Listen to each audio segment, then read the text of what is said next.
মানব সেবার সবচেয়ে একটা বড় দিক হচ্ছে সমাজের ভিতরে ঝগড়া লাগলে মীমাংসা করে দেওয়া, সমাজের ভিতরে কেউ অপদস্থ হলে তার পক্ষ নেওয়া, সমাজের ভিতরে গরিব লাঞ্ছিত হতে লাগলে তার পক্ষ নেওয়া।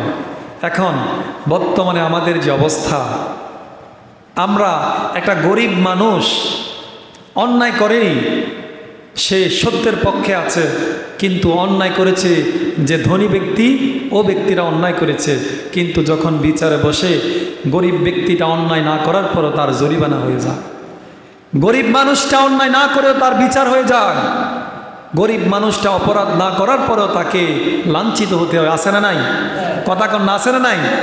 প্রিয় ভাইয়েরা আমার, যারা আজকে গরিবদেরকে এভাবে অন্যায়ভাবে অত্যাচার করে, সমাজের মধ্যে বিচার করতে গিয়ে সঠিক বিচারটা যারা করে না, যারা আদালত করবে না, যারা আপনার ন্যায় বিচার করবে না, কাল কিয়ামতের ময়দানে যখন আরশের ছায়া ছাড়া কোনো ছায়া থাকবে না, তখন ইমামুন আদিল, ওই ব্যক্তিকে আল্লাহ সুবহানাহু ওয়া তাআলা আরশের নিচে ছায়া দান করবেন, যে ব্যক্তি তার সমাজের ভিতরে অন্যায় হলে অন্যায়ের বিপক্ষে অবস্থান নিয়েছিল, ন্যায়ের পক্ষে ছিল, যে ব্যক্তি সঠিক বিচার করেছিল।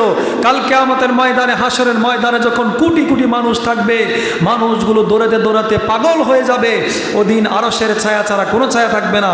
যে ব্যক্তি হকের পক্ষে, ন্যায়ের পক্ষে কথা বলবে, সঠিক বিচার করবে, ইমামুন আদিলুন, ওই ব্যক্তি তাকে আল্লাহ সুবহানাহু ওয়া তাআলা আরশের নিচে ছায়া দান করবেন। সুবহানাল্লাহ। এখন যারা আপনারা এই সঠিক বিচার করছেন না, যারা সমাজ পরিচালনা করেন, যারা সমাজের ভিতরে বিচার করেন, যারা সমাজের কর্তা, যারা সমাজের অধিপতি, তারা যদি সঠিক বিচার না করেন, সেদিন হাসরের ময়দানকে ভয় করুন। ওই দিন হাসরের ময়দানে আপনাকে আরশের ছায়া ছাড়া কোনো ছায়া যেখানে থাকবে না।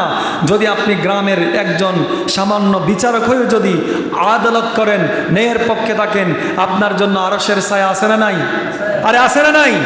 যদি আপনি ন্যায়ের পক্ষে কথা না বলেন, অন্যায়ের বিপক্ষে অবস্থান না নেন, তাহলে আপনি তো আরশের ছায়া পাবেনই না, বরং ওই উত্তপ্ত সেদিন হাসরের ময়দানে আপনাকে দাঁড়িয়ে থাকতে হবে বছরের পর বছর। আপনাকে হাসরের ময়দানে আল্লাহর সামনে জবাব দিয়ে যেতে হবে। নাউজুবিল্লাহ বলে সবাই। তাহলে মানব সেবার অন্যতম একটি দিক হচ্ছে আপনার সঠিক বিচার করা, সমাজের ভিতরে সঠিক বিচার করা, অন্যায়ের বিপক্ষে অবস্থান নেওয়া।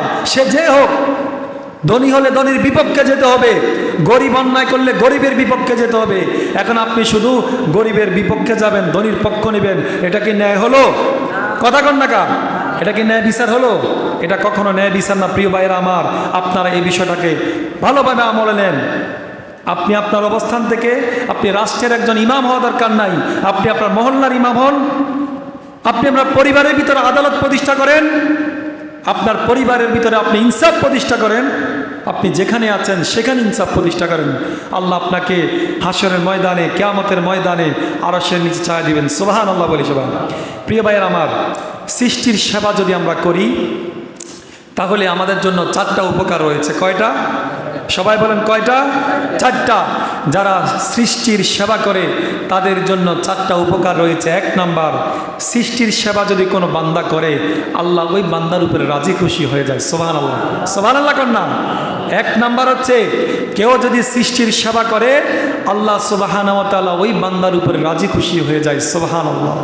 2 নাম্বার, যে ব্যক্তি সৃষ্টির সেবা করবে, আল্লাহ সুবহানাহু ওয়া তাআলা ওই ব্যক্তিকে ভালোবাসা তার জন্য ওয়াজিব করে নেয়। সুবহানাল্লাহ কন্যা। আল্লাহ আপনাকে ভালোবাসা, আল্লাহ আপনাকে ভালোবাসবে, এটা আল্লাহর জন্য আল্লাহ ওয়াজিব করে নেয়। আর 3 নাম্বার, যে ব্যক্তি সৃষ্টির সেবা করবে, আল্লাহ সুবহানাহু ওয়া তাআলা 24 আওয়ার্স ওই ব্যক্তির উপরে রহমতের ফুলকো দ্বারা নাজিল করতে থাকে। সুবহানাল্লাহ। আপনি যে একজনের সেবা করবেন, 24 ঘন্টা আল্লাহর কিছু রহমতের ফেরেশতা নিয়োজিত করে দিবেন, যে রহমতের ফেরেশতাগুলো আপনার উপর আসমান থেকে রহমত নাজিল করতেই থাকবে, করতেই থাকবে, করতেই থাকবে। সুবহানাল্লাহ। আর 4 নাম্বার, যে ব্যক্তি সৃষ্টির সেবা করে, অর্থাৎ মানুষের সেবা করে, মানুষের উপকার করে, 4 নাম্বার হচ্ছে সমাজের মানুষ নয়, বরং যে যেখানেই যাবে সকল মানুষ তাকে, আপামর জনতা সবাই তাকে অটোমেটিকলি শ্রদ্ধা করা শুরু করবে। সুবহানাল্লাহ কন্যা। কাউকে যদি আল্লাহ ভালোবাসে, আল্লাহ আসমানে ফেরেশতাদেরকে অ্যানাউন্স করে দেয়, ও ফেরেশতারা, আমি দুনিয়াতে ওই গ্রামের ওই ব্যক্তিকে ভালোবাসি, তোমরা আসমানে সবাইকে জানিয়ে দাও, আর দুনিয়ার প্রত্যেকটা মানুষের কর্ণকুহরে জানিয়ে দাও যে আমি আল্লাহ ওই ব্যক্তিকে ভালোবাসি। এই কথাগুলো যখন ফেরেশতারা দুনিয়াতে এসে মানুষের কর্ণকুহরে বলে যায়, আমি আপনার সেই শ্রবণ করার শক্তি নেই, আমি আপনি শুনতে পাই না, ওই মানুষের ধারে ধারে এসে ওই ফেরেশতাগুলো বলে আল্লাহ এই ব্যক্তিটাকে ভালোবাসে, তোমরাও তাকে ভালোবাসতে শুরু করো। সুবহানাল্লাহ বলেন না? তাহলে সৃষ্টির সেবা করা দরকার আছে না নাই? যদি আমরা সৃষ্টির সেবা করতে পারি তাহলে আসমান থেকে আল্লাহর ভালোবাসা আমাদের জন্য অবধারিত আছে। সুবহানাল্লাহ।